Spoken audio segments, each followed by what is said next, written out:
দৈনিক বাংলাদেশ মিডিয়া।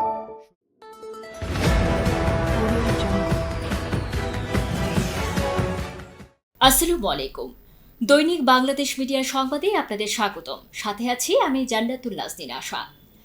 কে এই আয়েশা, যার দাপটে ধ্বংস ভারতের রাফাল? পাকিস্তানের আকাশে যখন যুদ্ধের দামামা বেজে উঠেছিল, তখন এক নারীর সাহসিকতা ইতিহাসে নতুন অধ্যায় রচনা করেছিল। স্কোয়াড্রন লিডার আয়েশা ফারুক পাকিস্তান এয়ারফোর্সের প্রথম যুদ্ধ প্রস্তুত নারী পাইলট। শত্রুর রাফাল যুদ্ধবিমান ধ্বংস করে দেশের আকাশরানী হিসেবে আত্মপ্রকাশ করেন। পাকিস্তানের আকাশ সীমান্তে যখন উত্তেজনার তুঙ্গে, তখন রানার সিগন্যালে জ্বলছিল লালবাতি। ভারতীয় রাফাল যুদ্ধবিমান পাকিস্তানের আকাশে প্রবেশ করতেই পরিস্থিতি বদলে যায়। পাকিস্তানের সামরিক ঘাঁটিগুলোতে হাই অ্যালার্ট জারি হয়ে যায় এবং সারা দেশ নিঃশ্বাস ধরে অপেক্ষা করতে থাকে। এই উত্তেজনাপূর্ণ মুহূর্তে ককপিটে ছিলেন পাকিস্তানের আকাশরানী স্কোয়াড্রন লিডার আয়েশা। ঠান্ডা মাথায় স্ক্রিনে চোখ রেখে নিখুঁত নিশানা মেরে তিনি কমান্ডো লক অন টার্গেট করে দেন।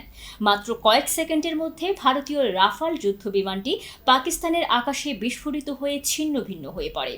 আয়েশার এই সাহসী পদক্ষেপে ভারতের আধিপত্যের স্বপ্ন থেমে যায় এবং পাকিস্তানের আকাশে তার সাফল্য চিরকাল স্মরণীয় হয়ে থাকে। স্কোয়াড্রন লিডার আয়েশা ফারুক পাকিস্তানের প্রথম নারী যুদ্ধ বিমান চালক হিসেবে ইতিহাসের পাতায় জায়গা করে নিয়েছেন।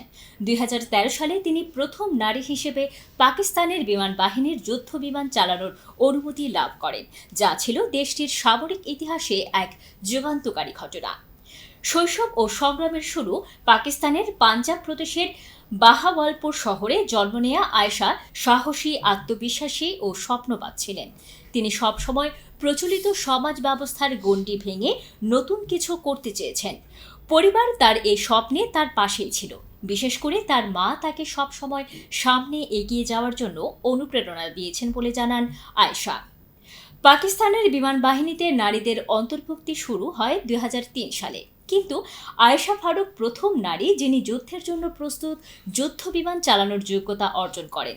তিনি পাকিস্তান বিমান বাহিনীর কঠোর প্রশিক্ষণ গ্রহণ করেন এবং উচ্চগতির যুদ্ধ বিমান উড়িয়ে দেখিয়ে দেন নারীরাও যুদ্ধে সমানভাবে সাহসিকতার সঙ্গে অংশ নিতে পারে। আয়েশা শুধু একজন নারী পাইলট নন, তিনি দেশের নারীদের জন্য এক উজ্জ্বল দৃষ্টান্ত। তিনি সমাজে নারীর অবস্থানকে শক্তিশালী করেছেন এবং প্রমাণ করেছেন সঠিক মনোবল থাকলে নারীরাও আকাশ ছুঁতে পারে। তার এই সাহসিকতা নতুন প্রজন্মের নারীদের উদ্বুদ্ধ করেছে। স্কোয়াড্রন লিডার আয়েশা ফারুক এমন একজন নারী যিনি সাহস, দক্ষতা ও আত্মবিশ্বাস দিয়ে সমাজে নারীর অবস্থান নতুন উচ্চতায় নিয়ে গেছেন। তিনি শুধু আকাশ জয় করেননি, জয় করেছেন লক্ষ লক্ষ নারীর মনও। এতক্ষণ শুনছিলেন দৈনিক বাংলাদেশ মিডিয়া সংবাদ। সাথে ছিলাম আমি জান্নাতুল নাজনীন আশা। দৈনিক বাংলাদেশ মিডিয়া, সত্যের সন্ধানে সারাক্ষণ।